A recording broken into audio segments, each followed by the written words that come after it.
A Mulher na Idade Média, de José Rivair Macedo. Introdução. Por que um livro dedicado às mulheres? Por que eles reservaram um título específico? Como se tratasse de um caso particular na história? As respostas a essas indagações iniciais seriam simples, não fossem alguns mal-entendidos, reproduzidos numerosas vezes por eruditos e pelo senso comum aqui ou acolá em ambientes formais e informais, na vida privada e na vida pública, enfim, nas diferentes esferas da sociedade. Comecemos afirmando que a palavra história, embora pertença ao gênero feminino, costuma ser pensada em termos masculinos. Seu estudo em geral privilegia os homens e nem todos, enquanto as mulheres são aprisionadas em categorias vagas e imprecisas, como humanidade, homens e pessoas.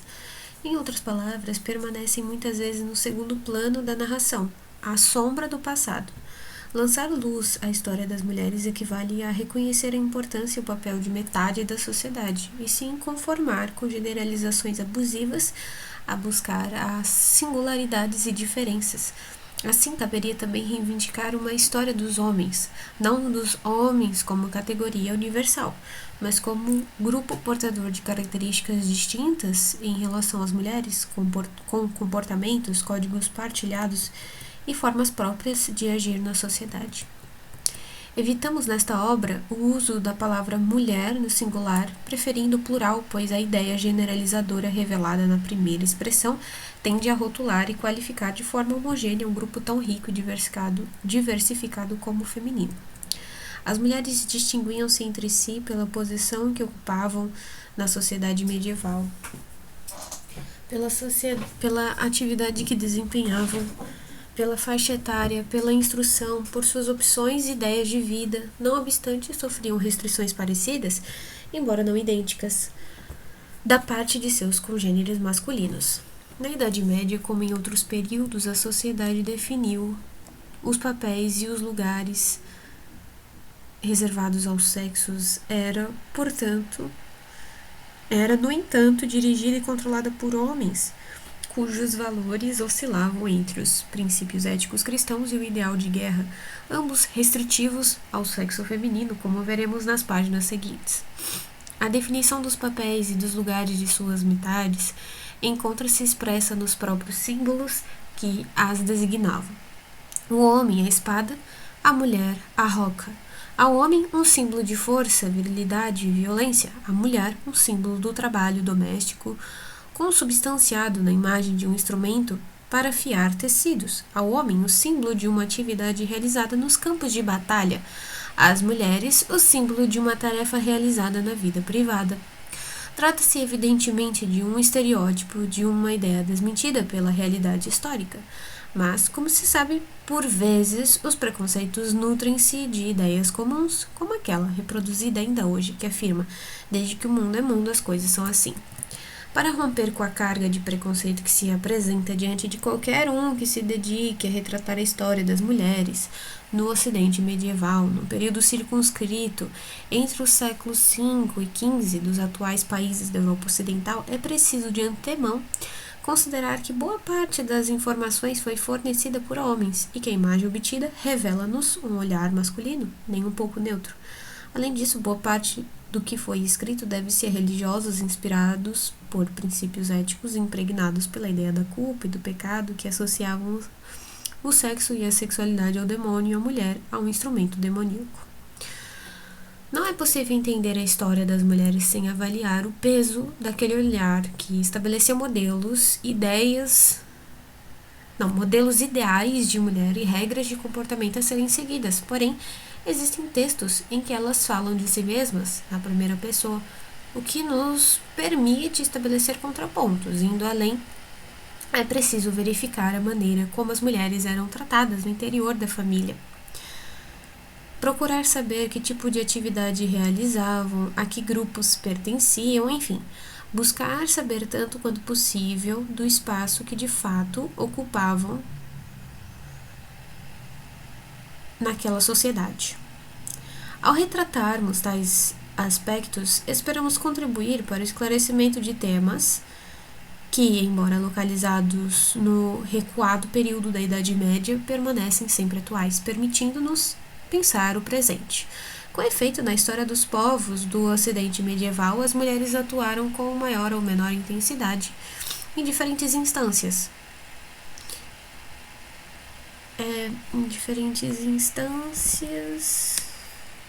Da sociedade.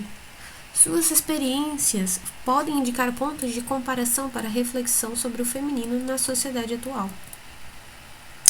Casamento e família. Comecemos com a história de Agnes, uma jovem cuja vida confundiu-se com o casamento. Embora o que se passou com ela não tenha sido algo excepcional para a época, é hoje um dos poucos casos bem documentados de uma mulher que chegou a ser repudiada. Agnes nasceu em 1151 na Inglaterra e aos 3 anos de idade foi prometida em casamento pelo pai, Henrique de Essex. Aos 6, a criança passou a viver nas dependências da família do prometido, com todas as honras devidas a uma esposa. O homem com quem viria se casar, Aubrey de Vere, era conde de Oxford e tinha então 47 anos, faltava contudo a consumação do casamento. Ocorre que, em 1163, quando a jovem atingiu 12 anos de idade, seu pai caiu em desgraça no reino e teve os bens confiscados. Diante da nova situação, Agnes foi posta de lado pelo prometido, coisa comum na época. A singularidade do caso está, porém, no fato de Agnes ter decidido pleitear seus direitos na justiça ao bispo de Londres, forçando-os a enfrentar um processo judicial. Em 1166, o caso foi levado para ser julgado em Roma, aí permanecendo quase 6 anos, tempo em que Aubrey de Vere manteve Agnes presa em uma torre, na esperança de que ela desistisse. Finalmente, em 30 de janeiro de 1172, o Papa Alexandre II chegou a uma decisão. No prazo de 20 dias, o conde teria de aceitá-la como esposa, tratá-la com o devido respeito, partilhando com ela a mesa e o leito. O conde obedeceu e o casamento se consumou. Na ocasião, ele tinha 62 anos e ela apenas 21. Tiveram 5 filhos e deram origem à Casa de Oxford. A história pessoal da Condessa Agnes apresenta-nos vários aspectos da realidade das mulheres na Europa feudal. Laços de afeto e laços conjugais não eram sinônimos naquele tempo. Embora a Igreja Católica não medisse esforços para transformar o casamento em uma instituição social sólida e em um sacramento religioso, como filhas, esposas ou viúvas, as mulheres estavam presas nas malhas das relações familiares. Vejamos a seguir que lugar ocupava nesse âmbito os limites que lhes eram impostos e as funções às quais estavam socialmente destinadas. Os legados romano e celta. A Idade Média não inventou a desigualdade entre os sexos. Esta remonta aos primórdios das sociedades organizadas e hierarquizadas, ao aparecimento das civilizações. Na civilização romana, por exemplo, prevaleceu a ideia de uma suposta inferioridade natural das mulheres. Elas foram excluídas das funções públicas, políticas e administrativas. Suas relações limitavam-se a domus, casa, que era sempre governada por um homem, o pai, o marido ou o sogro. As romanas tinham sua autonomia pessoal limitada pelos interesses familiares. A razão de Estado imperava sobre os desejos individuais, de maneira que as composições familiares, as posições no Senado e em outras instituições definiam o casamento e selavam o destino dos casais. As estruturas jurídicas, políticas e administrativas do Império sobreviveram em Bizâncio entre os séculos IV e XV. A liberdade da mulher também aí conheceu grandes limitações. Incapacidades jurídicas restringiam-na ao meio doméstico. Não podia exercer cargos públicos, não podia requerer injustiça, apenas quando o direito em causa fosse estritamente de seu interesse. Não podia exercer os ofícios religiosos e nem mesmo abrir a boca para falar nos lugares de culto.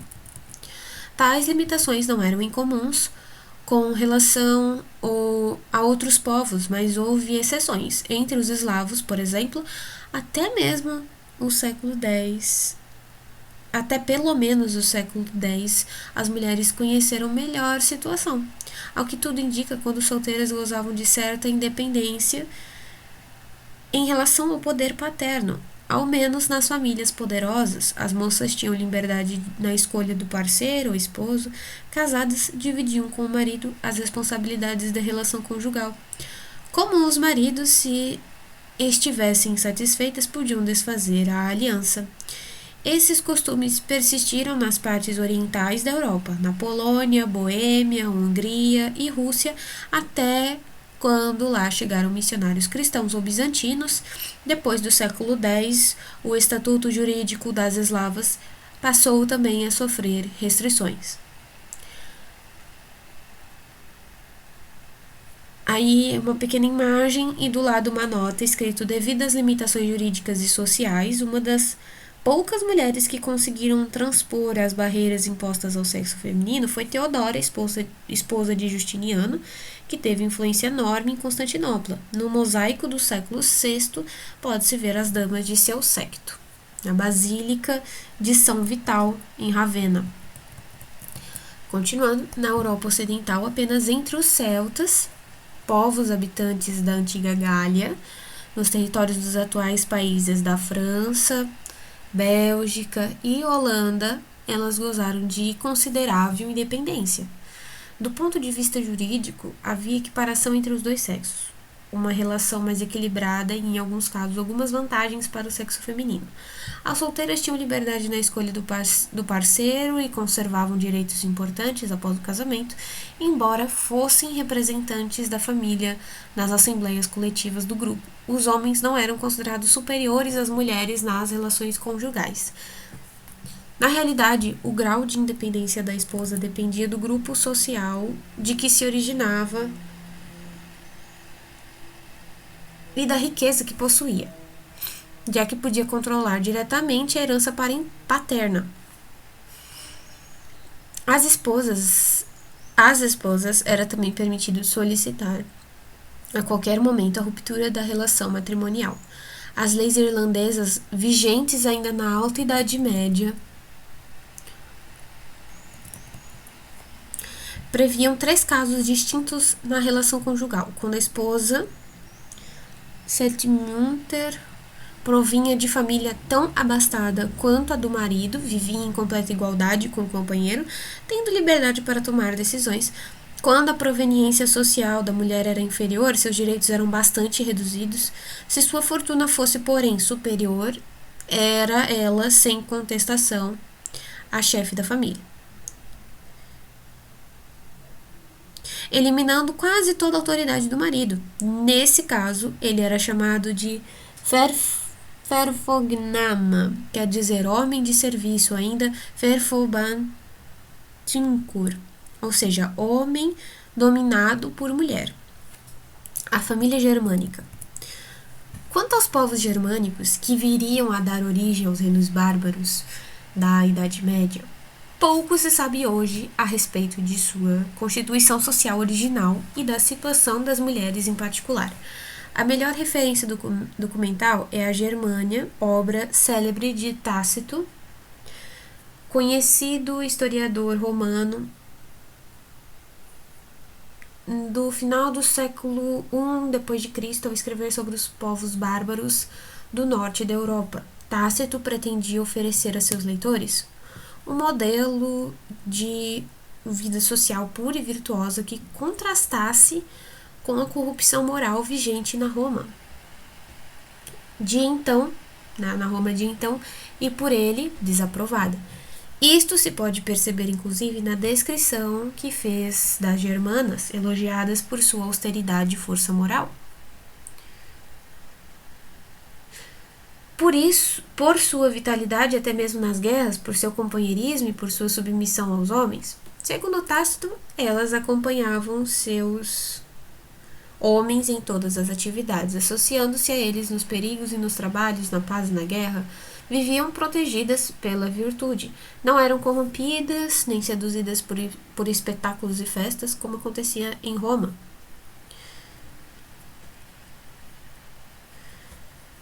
Admirado com a pequena incidência de adultério entre os povos germânicos, Tácito lembra que, quando ocorre, abre aspas, a punição é súbita e o esposo lhe inflige cabelos cortados, nua, na presença dos parentes, a culpada é banida da casa pelo marido, que a conduz por toda a localidade açoitando-a com uma vara.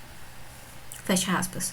O relato do historiador refere-se a um momento em que a situação das mulheres piorava entre os germanos. Parece que, antes desse período, algumas chegavam a ser veneradas como seres divinamente inspirados, considerando-se dotadas do poder de adivinhação e da capacidade de praticar sortilégios. Veleda, rainha dos Bructeros, antiga tribo germânica, foi uma das últimas sacerdotisas, liderou então uma rebelião em Colônia por volta do ano 70 d.C., causando preocupação às autoridades romanas. Entre os séculos 3 e 5, quando os bárbaros germanos se estabeleceram no interior do Império Romano, a condição de suas mulheres já era muito diferente. O estudo dos códigos de leis compostos entre os séculos 5 e 7 permite perceber a regressão de seu estatuto, levando em consideração o Wertgeld, isto é, a indenização paga pelos danos causados a uma pessoa. O valor dos dois sexos era aparentemente igual. Na Lex Salica, Lei dos Sálios, na Lei dos Sálios, compilação de costumes francos feita sob o reinado de Clovis,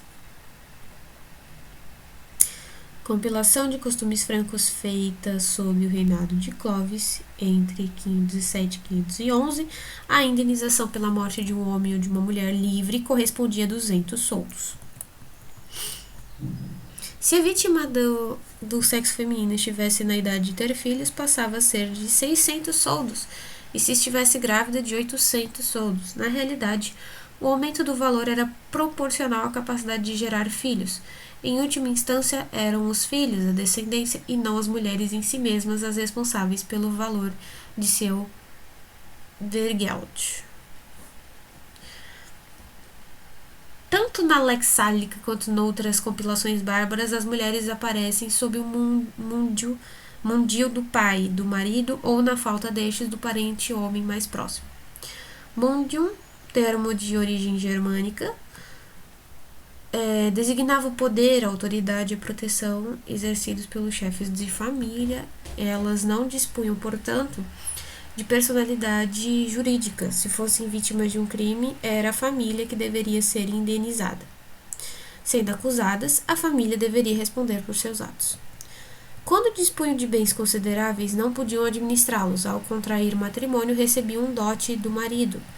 Se provassem sua virgindade na noite de núpcias, teriam direito a uma doação suplementar chamada Morgengab. Ao mesmo tempo, recebiam bens móveis e imóveis do pai, o Vaterfil.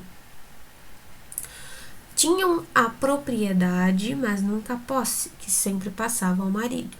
Depois de casadas, perdiam direito a herdar os bens paternos. Tornavam-se estranhas à família anterior, também não herdavam os bens do marido, eram proprietários apenas dos bens recebidos por ocasião do casamento. Viúvas não exerceriam o mundil sobre os filhos, apenas a Lex Romana Burgundionum, a Lei Romana dos Burgúndios, atesta o direito de tutela da viúva sobre os filhos, garantindo-lhe a responsabilidade na educação e administração dos bens do marido falecido. Na mais antiga compilação jurídica do povo lombardo, o Edito de Rotário, escrito no século VII, observa-se por parte do legislador uma preocupação constante com as mulheres livres do reino.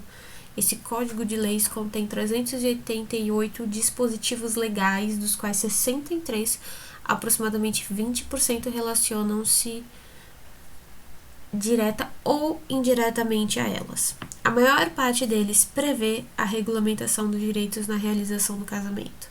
Estabelece os casos permitidos para a separação de casais, pune o rapto, a violação de moças solteiras e o assassinato da esposa, Para o legislador, a defesa da mulher interessava diretamente à estabilidade da família, sendo seu valor e seu destino vinculados ao meio familiar a que pertencia. O artigo 217 prevê a situação do casamento de uma mulher livre com um servo. Perderia automaticamente a liberdade. O artigo 75 trata do caso do assassinato de uma mulher grávida.